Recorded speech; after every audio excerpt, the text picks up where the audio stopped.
For my next couple videos, I'm going to go over a couple different techniques for kind of destroying enemies in your game. So if you have an enemy and either you shoot it or it gets blown up or something like that, you want it to kind of have some action. And you don't want it just to fall over. You want it to make it look interesting. And so I'll go over a couple techniques and ways that I think we'll make it kind of fun. And the first technique is a ragdoll technique. It's pretty common, but there's a couple little things that you need to do correctly in Unity to make it work. Otherwise, it won't work. And also, you don't want it to look boring either. So I'll go through kind of how to do that and make it look interesting and kind of fun, and obviously lots of things you can play around with. But it starts with a character that has an armature. And so here I am in Blender, and we have a character that I made, and it's got an armature. And I just want to point out a couple things, because when we make our ragdoll, there's a couple things we can do by hand, but if you use the ragdoll wizard in Unity, you're going to be assigning these different bones to the different slots in the wizard when we create a ragdoll. And so you got to make sure that you know what all your bones are called. And obviously, if we select on a bone, there's a couple of things that you want to pay attention to, and that's just the bone name. In this case, this is called upper spine. This is lower spine. This is root. And one thing you want to pay attention to is that when I assign all these pieces, hand, upper arm, lower arm, shoulder, and everything, if there's more bones than they have slots for, that can be an issue if you have something assigned to it. So this root, there was no slot for the root, and it causes a problem because if I go in and select one of these are all the bones that are assigned the vertex weight.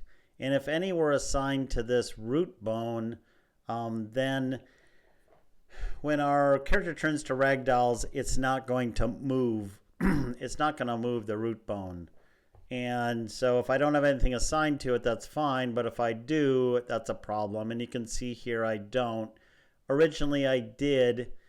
And so if you come over here and you see these vertex groups, these are all a group for each bone. And if you select all your items, you select the item like root and just say remove, it will remove all the weights to that bone. So I had to do that in this character because when I first did it, it didn't work out. So if you see something weird when your character turns to a ragdoll, that probably is the case. So make sure that your armature is made correctly and that everything is assigned correctly. So we're going to hop over to Unity now and check out this character and see how we can make it a ragdoll. So the first thing you need to do is export that character with the armature into Unity. And again, I have special videos on how to make the armature, how to export it, bring it into Unity, and I can put that link in the description here. But I brought it into Unity, and so I'll select my character, and there's a couple things we want to do first. First of all, we don't want a box collider and a rigid body on our character. And the reason is because what we're going to assume, or what we're going to do with the ragdoll, is it's going to assign rigid bodies and colliders to each bone when we do the wizard. So we're just going to can either turn them off or just remove it. So in fact, I'm just going to remove this also because I really don't need it. So what we're going to want to do is come under Game Object, 3D Object, Ragdoll. And what it's going to do is it's going to show this ragdoll wizard. And what we need to do is, I'll put it over here, is we're going to want to come over to our good guy, and you have to have it in your hierarchy over here and in your scene. And I'm gonna, you can see I have the armature, I have the hat and the body are separate, but the armature is always going to show up individually. And now you can see all your bone hierarchy for your character. And so it makes it easier just to expand each one. Again, the shoulders connected to the arms, connected to the hand. So I'll just come down here and I'm just going to expand everything, because what I'm going to do is I'm going to be dragging all these bones into these slots. Now the slots, how they have them labeled isn't that critical. And generally what I do is I have my upper spine. Generally I look for spots that kind of make sense. So you can see the head's pretty easy. I'll do that. My lower spine, I do the pelvis because it's the lowest part. So I'll drag that into here. So you really just have to decide what you want to slide into each one. So the left hips, I do my left upper leg. My lower leg, I do the knee and then the foot. And then I just keep going down and doing, fill in the right hand side here.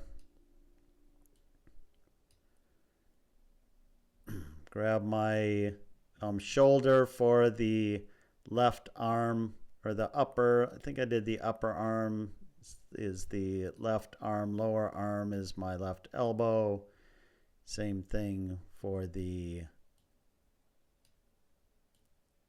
those two. And then the middle spine I do, I think the upper spine, middle spine I do the upper spine. So now everything's filled in, and then you can just click create. And so what you can see what it did is it made rigid bodies and colliders around each one of those bones that I'd selected. For some reason, the head always ends up being really big. Not sure if I made the head oddly or not, but what you can do is you can fix that up. So now what we're gonna do is I'm gonna name this guy ragdoll 2. I had already made one, so I'm just gonna drag him over to this meshes. Then what you can do is we can open this. So this allows us to edit all those components that we made. So if I select the head, I can see that I have a collider, a rigid body, and this character joint is assigned to each one of my bones. And so if I go to the collider, I want to edit this, and I can grab this little square up here, and I can just shrink down that collider to head size. You could create all this by yourself. What you could do is when I select each one of these bones, you can see that these are the items, and I can edit all these pieces on the items. I'm not going to go into the details, but there's lots and lots of settings of exactly how you want it to work. Every item has a mass, because what's going to happen when it turns into a ragdoll, each one of these rigid bodies is going to move basically according to its mass. So it's taken and come up with reasonable values, but you can modify those values all you want. We could have made, if there's a bone you want that it didn't add, you could add these yourself and set them all up yourself, and that will work too, because it's not doing, the wizard's not doing anything except creating these by default. So so now essentially what we do is we have our character. We got rid of that overall collider. One thing you don't want is you don't want colliders and rigid bodies to overlap. The system does not behave very well at all when that happens. So we had that box on the outside of him and all these pieces, that it doesn't work well at all. So the next thing we got to do is figure out, I want my character to be animated, because I'm gonna have my bad guys are gonna be running around, they're gonna be shooting, they're gonna be doing all kinds of stuff, and I'm gonna need to have animations for that. And how I can handle that, I can do it one of two ways. I can, when a guy gets hit, I could replace the normal guy with all the animations with a ragdoll, and that works. But we can have a way of turning off those animations and making them work well together. So as soon as he's hit, the animation will stop and the ragdoll will take over. So let's look at what we need to do to make that happen. So the first thing we're going to have to do is, there's this selection is kinematic. So what we want to do is we want to select all the items that have the rigid body, and we want to check that box on. And what that does is it'll make it so the animation's going to be moving the bones, and when we turn kinematic off, it's going to turn into a ragdoll. So essentially, we don't want the gravity and the colliders and rigid body to conflict with the movement of the animation, because it makes them do really weird things because they're fighting each other. So by having the kinematic checked on for everything, it'll make the animation work perfectly fine, even though there's all these rigid bodies and colliders. Then what we're going to do is, when we want to turn it to a ragdoll, we're going to turn this kinematic off. First, we're going to turn the animation off, then we're going to turn the kinematic off. So let's go back to our game. So here he is. What I have is in my animator, it's just very simple for this demonstration, is he has a pose, he has a stand pose. And what it's going to do is, when it's going to start, it's just going to go right into that stand pose, because of course right now he is in a T pose, which is pretty typical for the default position, and I don't want him to sit in T pose. I want him to show in a stand pose. And he could be walking, he could be doing any animation. It really doesn't matter for this demonstration. He's going to go into that stand pose, and then when he is hit by a projectile, we will do all the action in order to turn on the ragdoll and make him collapse. So there's a couple pieces I got, and again, I've gone over these in other videos. I have a projectile. This is the projectile. It also has a rigid body and a collider. And then I have a couple variables, and we'll look at the script in a minute, but I have what's going to happen when it impacts something. So I just have this little impact explosion. It's just an effect to make something happen when he gets hit. And then I'm going to add a force to him, and we'll see what happens if I don't have a force. And then I'm going to have an upward force, and we'll look at what I'm doing to those variables in a minute. But say if I set this to 0 and this to 0, make sure he's in the correct spot here. I'll zoom out. So what I have is I have this something that's gonna kind of shoot out the projectile here. I got to make sure he's all lined up so he gets hit in the middle. So what's going to happen is, when I press the space bar, it's going to fire the projectile at my character. Just kind of see what it's going to look like in action.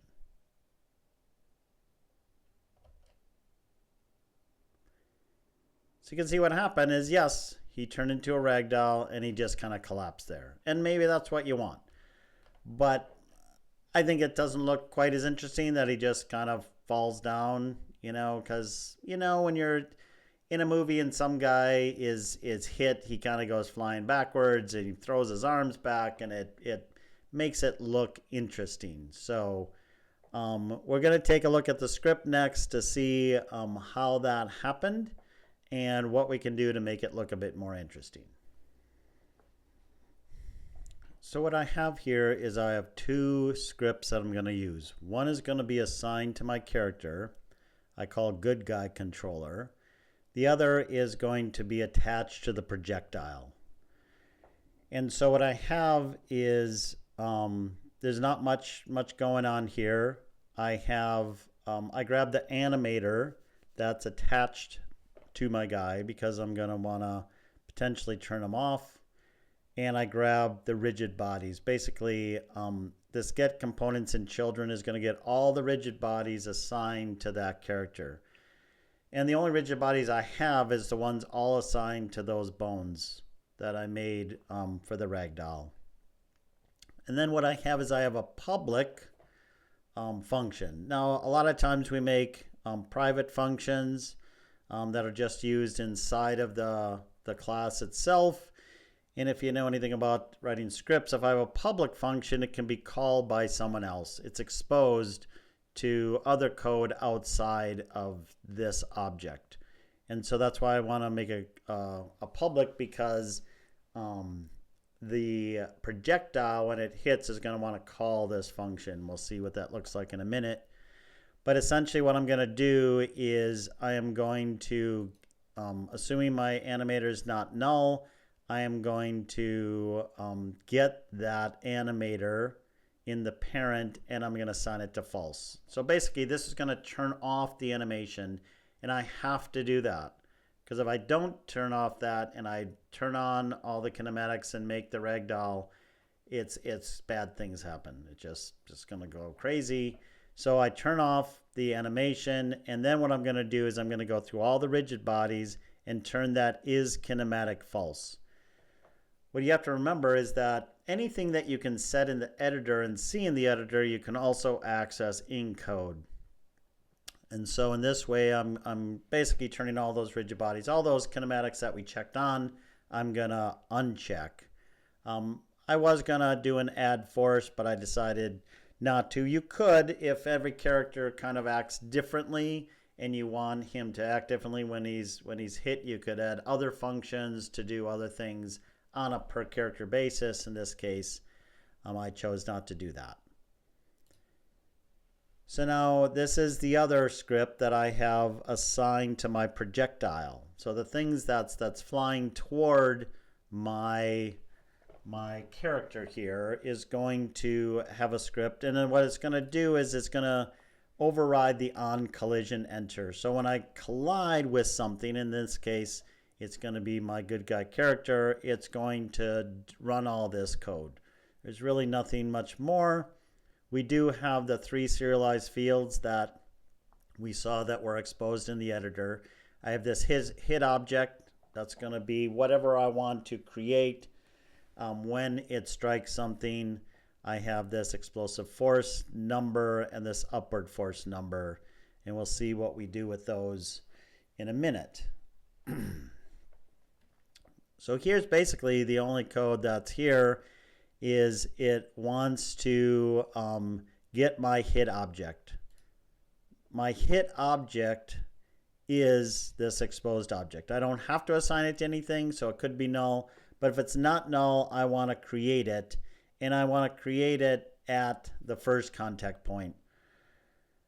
What you decide to do, there's multiple contact points. It depends on the shape of your colliders. It depends on the speed of your projectile. There's lots of things that can affect this, but I'm just going to grab the first one again for simplicity's sake here, and then I'm going to grab its position, and I'm going to set that hit object's position wherever that contact point, the first contact point in the list is.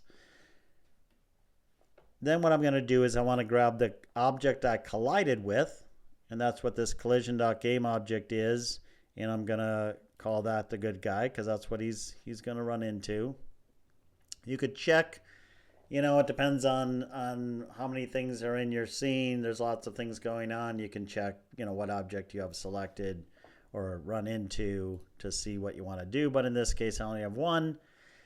And then what I'm going to want to do is I'm going to want to check to make sure it wasn't some outside collider. Again, there shouldn't be, but there could be. So what this is going to do is it is going to essentially go up the chain of children, because really what I'm colliding with is one of the bones. I don't know which bone it is, but what I want to do is I want to get the good guy object, not the bone object I collided with, but the good guy object. So I'm going to loop through and I'm going to keep getting the parent of the objects until that name is good guy ragdoll, because that's what it's called. That's what I named him. You could check for a tag too, but somehow identify have I reached the top parent, and that's what this loop is doing. And then what I'm going to want to do is I want to destroy my projectile, make it go away. And then what I'm going to do is I'm going to say, okay, if the good guy is not null, you should always check for null whenever you search for something, because there's always a possibility that it didn't work or there's some problem, and you're going to throw an exception, and bad things could happen. So we check for null, and then what I want to do is I want to get the controller. I want to get essentially the script that's attached to the good guy. This is why I need to find that parent, because the script is attached to the object, not the bones. And yet I've collided with the bones, because remember, I collide with colliders, and the good guy doesn't have a collider. The bones have the colliders. So I'm going to grab that guy's controller. If it's not null, and this should be the name of your script. That's the name of this script up here, what you'd put in the angle brackets. Then I'm going to call that public function, because once I have the script that's attached to them, I have access to any public functions that I can call. So I'm going to call that make ragdoll on my character, which is again going to turn off the animation, turn on or release all the kinematics, and basically it's going to turn him into a ragdoll.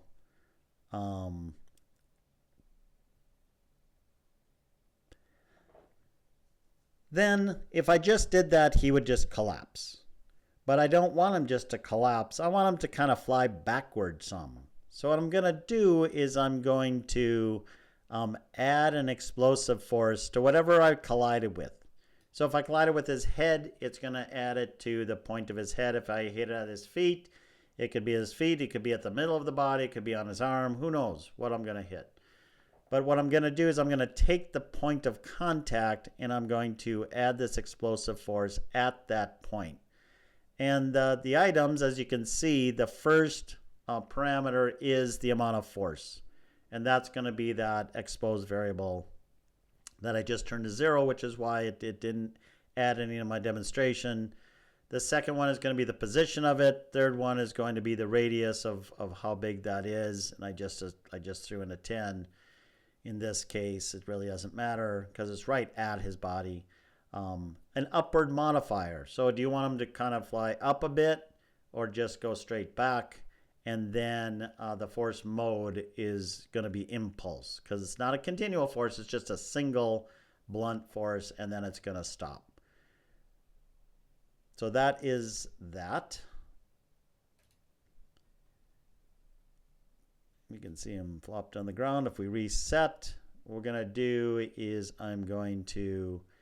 there's two other things I have in this game object. So I have an object attached to the end of this object, and that has my projectile and the speed of my projectile that I can affect.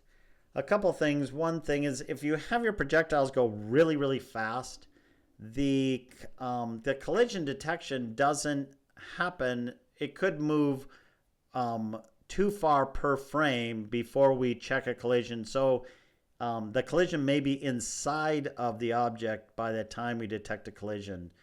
And so then it becomes a little trickier to find that explosive force point. And I found that if I have my projectile too fast, the explosive force doesn't work very well, and you'd have to kind of come back on that path. There's lots of things, there's lots of issues with fast projectiles. Again, not going to get into it since this is just a ragdoll demonstration, but I do have that speed. So now if I go in and select our projectile, we can add some, let's just try 100 and 1 here, just kind of see what happens. I'll run it.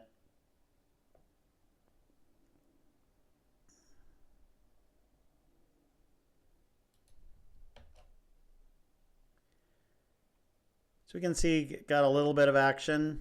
He kind of fell sideways. So what we can do is kind of play around with that again. The explosive force of 200 works pretty well.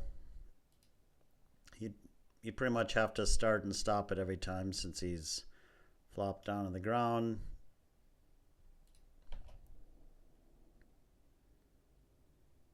So maybe that's a little, he kind of bounced off the wall there.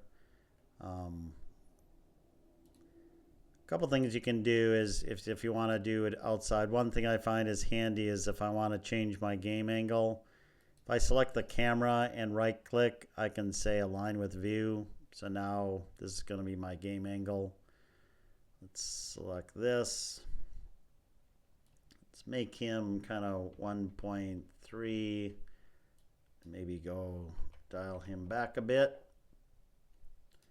Obviously, it depends on what you want, what's going on. But having these exposed variables, you can play around until you get kind of the look you want. That looks pretty good. I kind of like how he kind of flew up and flopped down. So it's going to take all those rigid bodies also have mass. You can play around with the mass. You can play around with the explosive force. Lots of variables to kind of get the look you want. But you can see that as soon as I run it, it's going to run the animation. I can still run animations as long as I turn those off, as long as I turn that on kinematic checkbox on. When I'm running my animation, everything will be fine. And then I just reverse all that when I do the make ragdoll, and then he flops down just like he's supposed to. So hopefully this was helpful, and you can get a lot of nice effects with all your different characters and situations. So stay tuned for my next video. I'm going to go through some other more interesting things with the armatures, things you can do. There's lots and lots of variables that you can do in the armatures to affect what happens in different situations, especially with those explosive forces. So I'll be digging into that next, so stay tuned, and thanks for watching.